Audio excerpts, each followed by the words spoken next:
Ողջունում եմ ձեզ, սիրելի շենգավիցիներ։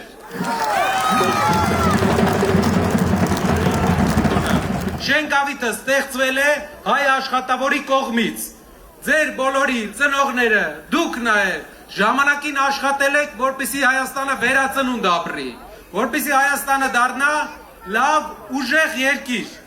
Ժամանակի մեջ, ցավոք, մեր երկրի կառավարման սխալների պատճառով այն ամբողջ տնտեսական հզորությունը, որ Շենգավիթը ուներ, այն անծայրածիր գործարանները, որ ամբողջ աշխարհով մատակարարում էր իր ապրանքները,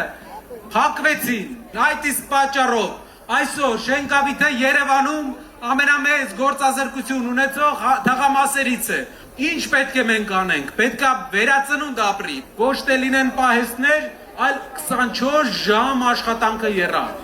Գործարանները պետք է վերաբացվեն ժամանակակից, նոր տեխնոլոգիաներով, հագեցած սարքավորումներով։ Հայաստանը պետք է աշխարհին հայտնի լինի ոչ միայն կոնյակով, ոչ միայն ծիրանով,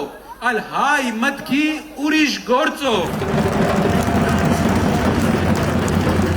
Պետք է ամեն տարի մենք փոփոխություն զգանք մեր մայրաքաղաքում։ Որպեսզի իմանաս մարդը ինչպես է փոփոխություն բերելու, ինչ է անելու ապագայում, նայի թե ինչ է նա արել անցյալում։ Կարապետյանը չունենալով որևէ պաշտոն,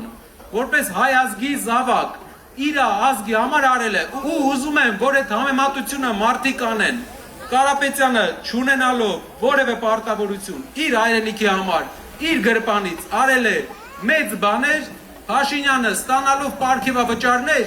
2 մետր ասֆալտ է անում եւ ամեն օր դրա մասին ասում է։ Մեր քաղաքը վերափոխվելու է։ Պետք է ժամանակակից գործարաններ լինեն, որ մեր աշխատավոր ժողովուրդը աշխատի ու մենք ունենանք հզոր ու ուժեղ Հայաստան։